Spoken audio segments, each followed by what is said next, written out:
राजा रघुगण पालकी में आ रहे थे, उनका एक कहार बीमार हो गया, सो बाबा जी को पकड़ के लगा दिया। तो कोई विरोध नहीं किया, राजा की पालकी कंधे पे लेके चल पड़े। चलते चलते चींटा दिखाई पड़ा तो बाबा जी उछल गए, अरे बेचारा दब जाएगा, मर जाएगा। क्योंकि दृष्टिपूतम न्यसेत पादम, सन्यासी को नीचे देख के चलना चाहिए, किसी भी प्रकार के जीव जंतु की हमारे द्वारा हानि न हो, कष्ट न हो। तो जैसे बाबा जी ने छलांग लगाई, पालकी डगमगाई, राजा की खोपड़ी चट, राजा का माथा खराब हो गया। हे बोढ़ारा साध्वित क्रमित में विषम मुह्यते यानम, मूर्खो तुम्हें पालकी चलाना नहीं आता, कैसे चला रहे हो? कहार घबराए, इनकी शिकायत कर दी। अयम अधुनैव नियुक्तोपि न द्रुतम ब्रजति, महाराज हमने अभी अभी इसको लगाया है, ये ठीक से नहीं चल रहा, बहुत गड़बड़ कर रहा है। तो पहले तो खूब उपहास किया जड़ भरत जी का राजा रघुगण ने, ओहो बेचारा कितना पतला दुबला है, सबसे पहले का लगा है, बड़ा कष्ट हो रहा होगा। परंतु कोई फर्क जड़ भरत जी के व्यवहार में नहीं आया। फिर उछल गए चींटा आने पर, तब भयंकर क्रोध में राजा आ गए। प्रमत्तस्य करोमि चिकित्साम दंड पाणी रिव, मतवाले जानबूझ के नाटक कर रहा है, ऐसा दंड दूंगा जीवन भर याद रखेगा। तब जड़ भरत जी बोल पड़े। आज जीवन में पहली बार किसी से बोले, पर जिससे बोले उसका कल्याण करके ही छोड़े। तो आज क्यों बोले? संत तभी बोलते हैं जब उन्हें कोई पात्र दिखाई पड़ता है, हर किसी के सामने नहीं बोलते।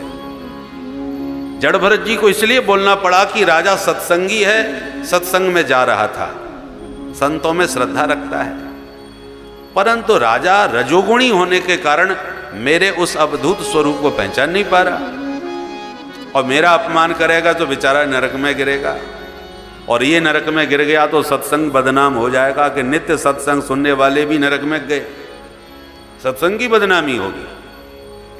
और फिर बुरा भला जैसा भी हो, इसका भार तो मैंने कंधे पर ले ही लिया है, और संत जिसका भार अपने कंधे पर लेते हैं उसका कल्याण करके ही छोड़ते हैं। इसलिए बाबा बोल पड़े।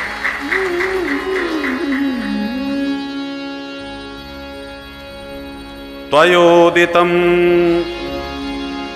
व्यक्तमवे प्रलब्धं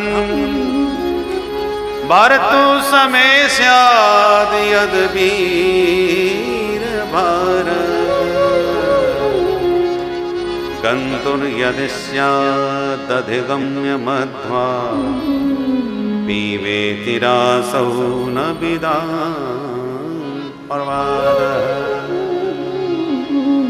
पीवेति रासौ न विदां प्रवादः। त्वयोदितम, राजन आपने जो कहा कि मैं मोटा हूं, कि पतला हूं, कि काला हूं, कि गोरा हूं, ये सब मेरा स्वरूप नहीं है। अस्ति जायते वर्धते पन्नमते अपक्षीयते विनश्यति, ये सब देह के धर्म होते हैं, आत्मा के नहीं। देहस्य देहेन जातस्य हिमेन संति, मोटा पतला होगा तो मेरा शरीर होगा, मैं तो नहीं हूं। तुम्हारी पालकी का बोझा यदि होगा तो इस शरीर के ऊपर होगा, मेरे ऊपर नहीं है। तुम्हारे पालकी के बोझे से यदि कष्ट हो रहा होगा तो इस शरीर को हो रहा होगा, मुझको नहीं, क्योंकि मैं देह नहीं, मैं देही हूं। ये शब्द सुन करके तो राजा का सिर चकरा गया। देखने में तो निरा पागल जैसा लगता है, पर इसकी वाणी में बड़ा गंभीर ज्ञान विज्ञान छुपा हुआ है। मैंने प्रवचन करने वाले विद्वान बहुत देखे, परंतु प्रवचन को आचरण में उतराए हुए इस महापुरुष में देख रहा हूं। ये है कौन? दोबारा ध्यान से जब देखा तो यज्ञोपवीत कंधे पर दिखाई पड़ गया। अरे ये तो कोई ब्रह्म ज्ञान संपन्न ब्राह्मण देवता है। तुरंत पालकी से नीचे रघुगण उतर गए और चरणों में गिर गए। कस्त्वं निगूढ़श्चरसि द्विजानां विवर्षि सूत्रं कतमो वधूता। कस्त्वं, महाराज जी आप कौन हैं? निगूढ़श्चरसी, अपने आप को इतना छुपा करके घूम रहे हो। आपका यज्ञोपवीत बतला रहा है कि आप कोई ब्रह्मनिष्ठ ब्राह्मण हैं। मैं किसी से डरता नहीं महाराज, परंतु मुझे ब्राह्मणों के कोप से बहुत भय लगता है। और कोई कुपित होगा तो ज्यादा से ज्यादा मुझे मार डालेगा। हम क्षत्रिय हैं, मरने से डरते नहीं, पर ब्राह्मण का यदि माथा गर्म हो जाए तो कुलम समूलम दहती, वो सारे कुल का ही सर्वनाश कर देता है। इसलिए महाराज जड़ भरत जी हंसते हुए बोले, हाँ हाँ हैं तो हम भी ब्राह्मण, पर खतरनाक ब्राह्मण नहीं, डरो मत। और बोलो क्या जानना चाहते हो? बोले महाराज बस एक प्रश्न पूछना चाहता हूं। आपने कहा कि मैं देह नहीं देही हूं, इसलिए मुझे आपकी पालकी का कोई कष्ट भार नहीं है। ये बात मेरी समझ में तो नहीं आई। क्यों नहीं समझ में आई भाई?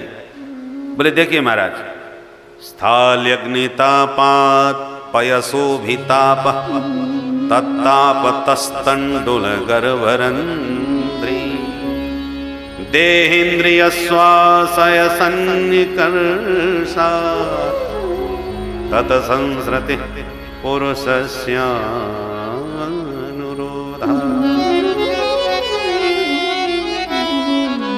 आपने चूल्हा जला के उस पर बटलो ही रख के उसमें पानी भर के चावल डाल दिया तो सबसे पहले अग्नि पात्र को गर्म करेगी। पात्र बटलो ही जब गर्म हो जाएगी तो उसका पानी धीरे धीरे गर्म होने लगेगा।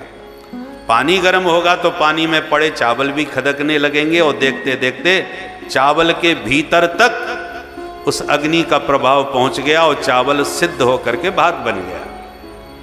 तो अग्नि का सीधा संबंध चावल से नहीं है, डायरेक्ट ना सही पर इनडायरेक्ट रूप से अग्नि का प्रभाव चावल के भीतर तक पहुंचा कि नहीं। ठीक इसी प्रकार जब देह में कष्ट होगा तो देह में स्थित इंद्रियों को कष्ट की अनुभूति होगी। इंद्रियों को कष्ट होगा तो इंद्रियों के स्वामी मन में भी मानसिक पीड़ा होगी। मन में जब पीड़ा होगी तो आत्मा भी तो इसी देह में विद्यमान है, तो क्या आत्मा पर उस कष्ट का प्रभाव नहीं पड़ेगा?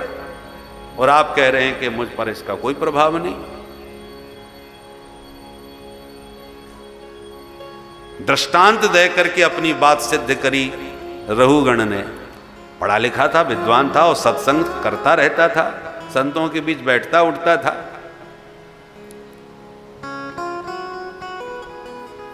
तो जड़ भरत जी एकदम हंसने लगे और बोले, राजन हो तो तुम महामूर्ख, पर विद्वानों के बीच बैठ बैठ करके सत्संग की बातें करना, आत्म तत्व की चर्चा करना तो अच्छी तरह सीख लिया, अभी आत्म तत्व के विषय में जानते कुछ भी नहीं। अकोविद कोविदवादवादान बदश्यतो नाति विदां वरिष्ठः न सूरयो हि व्यवहारमेनं तत्त्वावमर्षेण सह मनन्ति। अकोविद, कोविद कहते हैं विद्वान को, और अकोविद माने मूर्ख। कोविदों की तरह बात करते हो पर हो अकोविद। अकोविदः कोविद वादवादा। बातों से लगता है जैसे कितने पढ़े लिखे विद्वान हो, परंतु वास्तव में मूर्ख हो। अब राजा को उसके सेवकों के सामने कोई मूर्ख कह दे तो राजा उसे जीवित छोड़ेगा? क्योंकि उस जमाने में राजा ही सर्वशक्तिमान न्यायाधीश वही था जिसको चाहे फांसी पर लटका दे। पर जड़ भरत जी तो काल के मुख से निकल के आए हैं, इसलिए वो तो मस्त महात्मा है, देह में कोई आसक्ति नहीं, तो कह दिया तुम मूर्ख हो। पर राजा सत्संगी था, संत सेवी था, बोले महाराज मूर्ख हूं तो मेरी मूर्खता सिद्ध तो कीजिए। जड़ भरत जी बोले सुनो, तुम इसलिए मूर्ख हो कि आत्मा का विश्लेषण कर रहे हो, चर्चा कर रहे हो, और दृष्टांत संसार के पदार्थों का दे रहे हो। आत्मा निरवयव तत्व है राजन, और जो तुमने दृष्टांत दिए हैं वो सब सावयव तत्व है। सावयव माने जिसके अवयव है, जिसको देखा जाए, जिसको छुआ जा सके, वो सावयव। और जिसको ना देख सकें ना छू सकें वो निरवयव। तो आत्मा को कोई देख सकता है क्या? आत्मा को कोई छू सकता है क्या? आत्मा तो आकाश की तरह है। आकाश है पर ना उसे हम पकड़ सकते हैं, ना छू सकते हैं, ना काट सकते हैं, ना जला सकते हैं, ना सुखा सकते हैं। नैनम छिन्दन्ति शस्त्राणि नैनम दहति पावक।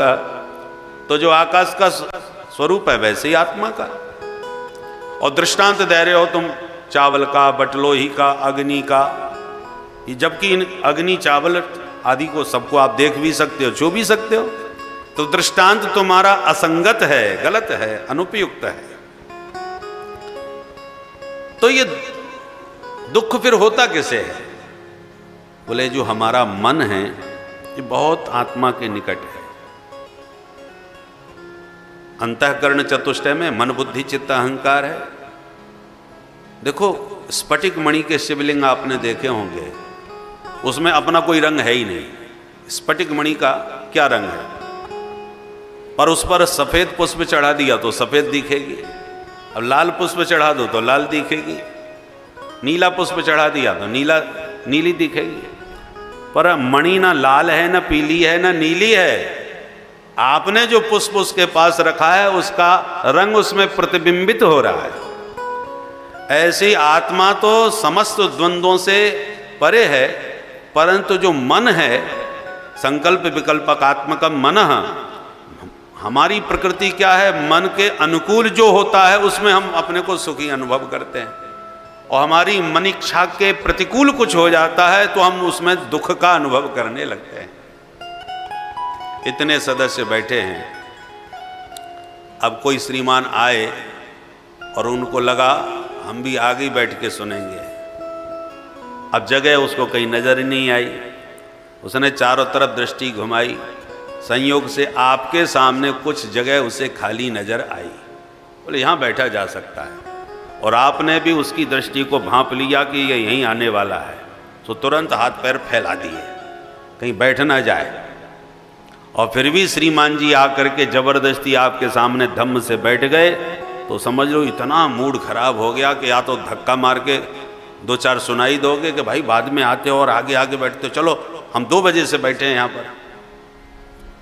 हो सकता है अब कथा तो एक किनारे हो गई, जबकि आप यदि अपना मन बैठाने का बना लें तो बड़े आराम से उसे बैठा सकते थे, पर आपका मन नहीं था, इसलिए कष्ट का इतना कारण नहीं है जितना आपको कष्ट हो रहा है, क्योंकि इच्छा के विरुद्ध बैठ गया है। और थोड़ी देर में कोई दूसरे श्रीमान आ गए, अब आपके पास सचमुच कोई जगह शेष नहीं रही, क्योंकि जो थोड़ी बहुत थी उस पर बैठ गए। अब जो आया वो आपका बहुत चिर परिचित मित्र है, जो प्राइमरी में आपके साथ पढ़ा था और आज 15 साल के बाद मिला है। तो इतने वर्षों के बाद उस मित्र को देखते ही आप एकदम प्रसन्न चित्त हो गए, तुरंत इशारा किया, अरे भैया इधर आओ इधर आओ, तुम कैसे? अब वो भी आपको देख करके एकदम प्रसन्नता में खिल तो गया, पर इशारा किया, जगह तो दिख ही नहीं रही, कहाँ आऊँ, कहाँ बैठाओगे? बोले सब जगह हो जाएगी, तुम आ तो सही। वो आपकी ओर बढ़े और आपने पड़ोसियों को खिसकाया, भैया थोड़ा थोड़ा खिसक लो, थोड़ी देर की तो बात है। बड़ी मुश्किल से थोड़ी सी जगह बना पाई और मित्र को हाथ पकड़ के दम से बैठाया। मित्र ने आधे से ज़्यादा वजन आपके घुटने पर लाद दिया, क्योंकि और किसी के ऊपर तो बैठ नहीं सकता, आप ही के घुटने पर भार डाल दिया। किंतु आपको बिल्कुल भी कोई कष्ट नहीं हुआ, बल्कि अत्यंत हर्ष आपके हृदय में उमड़ रहा है कि भाई इतने सालों के बाद आज मेरा मित्र मुझे मिला है, गदगद हो रहे। अब दोनों स्थिति में आप देखिए, थोड़ी देर पहले जो श्रीमान आए थे वो आपसे बिल्कुल अलग बैठे थे, छू भी नहीं रहे थे, फिर भी आपको उसके बैठने का भयंकर कष्ट हुआ, पूरा मूड खराब हो गया। और अब जो आए हैं वो आपके ऊपर बोझा लादे बैठे हैं अपना, और आपको उसके बैठना पड़ रहा है। शरीर में हो सकता है उसका कष्ट भी हो, भार का, परंतु मन में कोई कष्ट नहीं है, मन आपका एकदम प्रसन्न चित्त है। तो विपरीत बात हुई कि नहीं? शरीर में कष्ट है, मन प्रसन्न है, और शरीर को स्पर्श भी नहीं है, फिर भी मन खिन्न है। क्यों? क्योंकि मन के अनुकूल वो आया है, तो उसका भार भी हमको आनंदप्रद लग रहा है। और मन के प्रतिकूल जो बैठा है उसका बैठना हमको कष्टप्रद लग रहा है। मन परम कारण मामनंती, सुख दुख का मूल कारण ये मन ही है। बोल बंसी वारे की। इस प्रकार से जड़ भरत जी ने ऐसा दिव्य उपदेश दिया और अंत में समझा दिया, बिना महत्पाद रजोभिषेकम। जब तक ब्रह्मज्ञानी ब्रह्मनिष्ठ महापुरुषों की चरण रज को माथे से नहीं लगाओगे राजन, तब तक ये ब्रह्म विद्या बुद्धि में बैठने वाली नहीं है, समझ में आने वाली बातें नहीं है। रहुगण का सारा अहंकार विगलित कर दिया जड़ भरत जी ने और रहुगण का कल्याण हुआ।